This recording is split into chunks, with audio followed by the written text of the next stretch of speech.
Naghahanap ka ba ng property dito sa General Tres Cavite na yung may car garage, may space for living area, dining area, kitchen area, provision for 3 bedrooms as your first bedroom, second bedroom, and third bedroom, which is access to your balcony. This property also has 2 toilet and bath. Sado ka na ba sa maging future home mo dito sa General Trias, Cavite? Tara, house tour kita dito sa Lancaster, New City. Hi, I'm Manilyn Garrido, your trusted real estate salesperson from Dreamhouse Realty.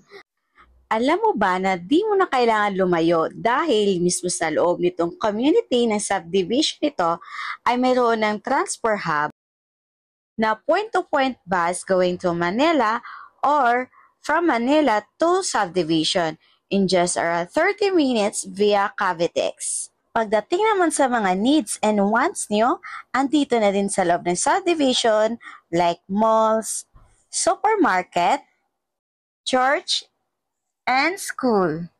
Magandang araw mga Dream House. Another house tour naman tayo dito sa Lancaster, New City, which is located lang po dito sa General Trias, Cavite.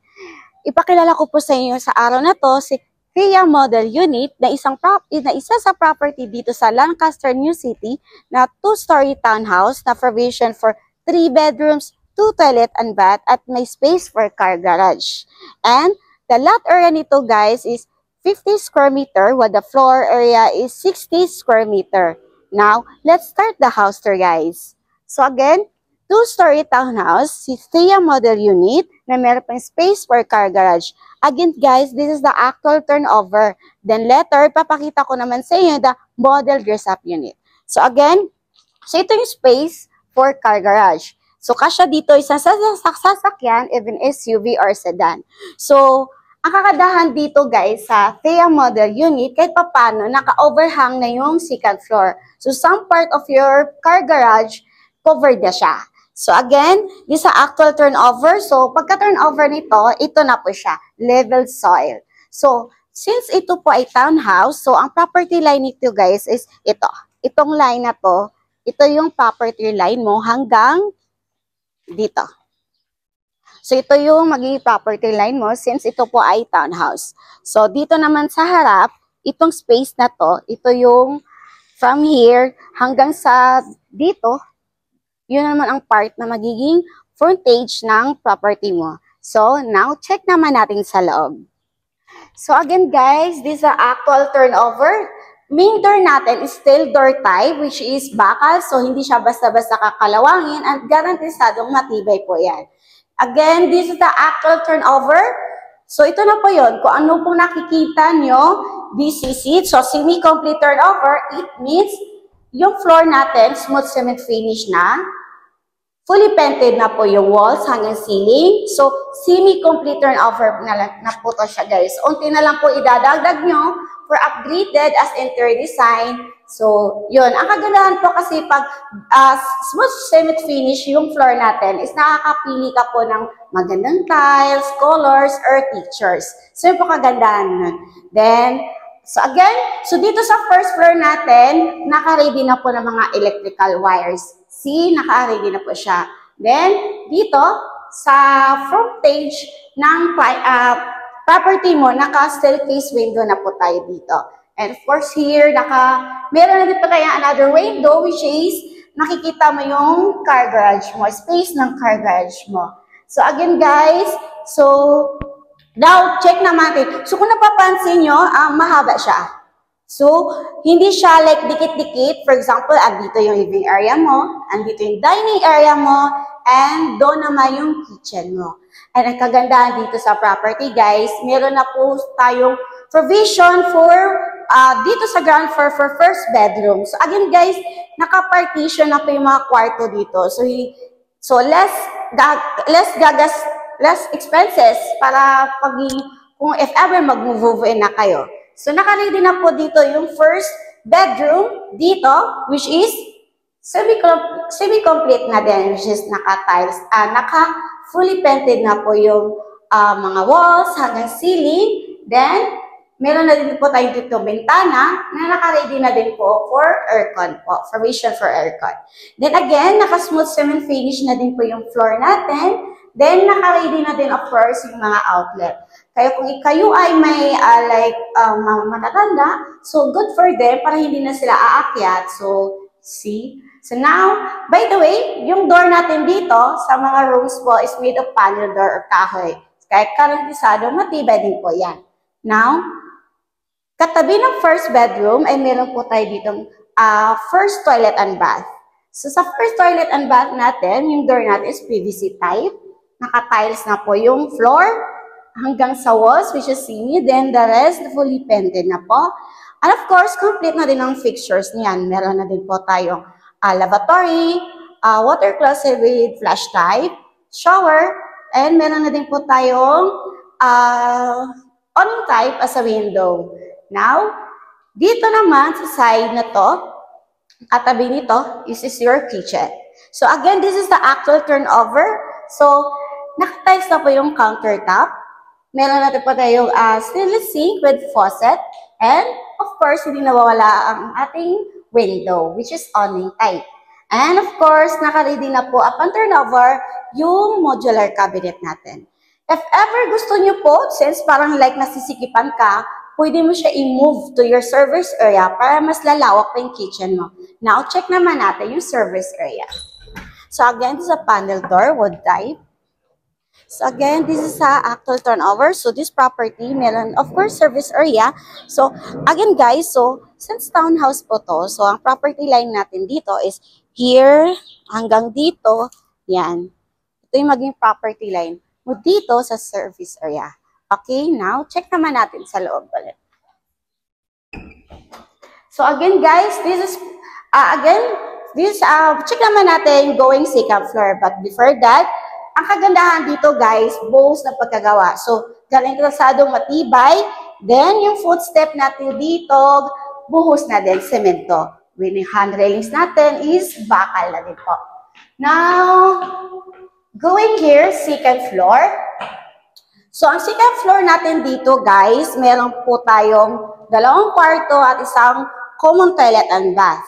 Now, check muna natin yung second bedroom. So, sa second bedroom, which is, the door is a panel door type. Again, smooth cement finish. Fully painted na po yung walls hanggang ceiling. Ang kagandahan nito, again guys, meron na po partition each room. So, ang pinakamagandang part dito is, buhos na po yung partition. So, lifetime po talaga, garantisado na syempre, hindi aanayin dahil nga buhos pagkagawa. So again guys, dito, meron na po tayong mga windows which is awning type here and naka-ready na din provision for aircon. Now, of course, naka-ready na po yung mga outlets. So this is a second bedroom. Check naman natin the third bedroom. So before natin i-check the third bedroom, meron tayong dito common toilet and bath. PVC type, same lang po. So, actually, mas malaki po ang space dito. Dito sa second floor, yung toilet and bath natin, which is the second toilet and bath. So, yes, of course, same lang din po doon sa first bedroom. Now, check naman natin dito sa third bedroom, which is maybe your master bedroom na, which is have an on access to your balcony. So, again, panel door type. Dito, may bintana na, which meron na din pong provision for aircon, awning type, smooth cement finish, fully painted yung walls hanggang kisame, and of course, dito, another window again. Then, naka-ready na po yung mga outlets. So guys, yun ang kagandahan pag like semi-complete turnover, marami ka pang pwede i-upgrade sa isang property. And of course, dito sa Thea model, meron po siyang sariling access to your balcony. Now, check naman natin. Again, still door type. Bakal po siya. So again guys, this is the actual turnover. this is a part of your balcony which is access lang only the master bedroom. So guys, naipakita ko na sa inyo the actual turnover of this property which is Thea model dito sa Lancaster. Now, ipakita ko naman sa inyo yung model dress-up unit para magkaroon kayo na idea paano may upgrade ang isang property once ma-move in sa'yo. Now, let's watch this video guys. Hey guys, naipakita ko na sa inyo the actual turnover of the model Thea dito sa Lancaster, New City. Now, ipakita ko naman sa inyo the modern dress-up unit para magkaroon po kayo na idea kung paano mo i-upgrade yung unit mo once ma-turn over sa'yo. So again guys, it's a modern dress-up unit. So again, this is the car garage. Now, check naman natin sa loob. So, from main door, steel door, binago na nila. So again guys, this is a modern dress-up unit. So, kung ano makikita nyo, pwede nyo po ito siya gayahin para ma-idea kayo kung paano nyo panggandahin yung property nyo or yung unit nyo once ma-turn over. So, again, so, see, from a semi-complete turnover, ito na po yun, upgraded na po siya. So, since meron po na siyang as your living area, now, of course, this is dining area. So, pwede nyo ito gayahin, guys, para at least kahit paano. So, ang ganda pagka-improve or pagka-upgrade na isang property. So, again guys, so this is so from our first bedroom, ito po yung ang ginawa nila as a guest room. So, pwede po dito magre-receive ng like business transaction, yun pwede po yun siya. Now, check naman natin yung kitchen. So, yung kitchen natin, so in-upgrade na din nila, yung tiles, binago na din po. So, yan, naglagay na din sila ng mga cabinets dito. Now, dito sa hagdan natin, naglagay na din sila ng storage. So, na-maximize nila yung space. And naglagay din sila ng appliances, which is refrigerator. And dito na side, so, see, yung toilet and bath natin, napaka-modern, mas pinaganda pa nila. So, from the floor hanggang sa ceiling, yan, marami silang in-upgrade. So, buong halos ginawa nila. So, siyang napakanday. Now, check naman natin dito sa service area. So, yung service area natin, since level soil lang pagka-turnover, so, nilagyan na din nila ng tiles. Now, check naman natin going sa taas. So, dito sa hagdan natin, binago na din nila. More on wood type. Ginawa nila as modern design. So, see, per buhos pa rin to. Nilagyan lang nila yung false step. Pinalitan lang nila ng wood type. So, ang ganda, super ganda kasi very aesthetic yung style nito. Now, going here, second floor. Again, this is a modern dress-up unit. Pagkapasok mo dito sa second floor or pagkaakyat, bungad agad yung toilet and bath. So, see, ito na yung upgraded toilet and bath dito sa second floor. Now, check naman natin dito as your second bedroom. So, if ever growing family kayo or big family, pwede na po ito sa inyo. Actually, kaya po ditong dalawang double bed size na bed. So, see, pwede siya gayahin. Here, nakapaglagay na din sila dito na split type aircon. Now, check naman natin yung third bedroom as your master bedroom. So, dito sa master bedroom, see, nakapaglagay pa sila ng built-in cabinet, tables, here, the master or the king size of bed. Then, ang kagandahan again dito, sa Thea model, the master bedroom, meron po siya sariling access na balcony po. Now, check naman natin. See? Guys, di ba ang ganda? Kaya kung ikaw ay naghahanap ng property dito sa Geltres, Cavite, huwag ka na magdadalawang isip, mag-avail dito sa Lancaster, New City. So, since napakita ko na sa inyo the actual turnover and the model dress-up unit, now, ipakita ko naman sa inyo na sample computation of this property. Hey guys, this is a details computation. Please do a screenshot para may reference kayo. Then, the reservation fee para makapag-avail this property is only 15,000. And down payment payable up to 18 months. And available also in bank financing. Okay guys, limited lang po tong units na to. Kaya if interested ka, please message me. Super excited ka na ba sa may future home mo dito sa Lancaster, New City?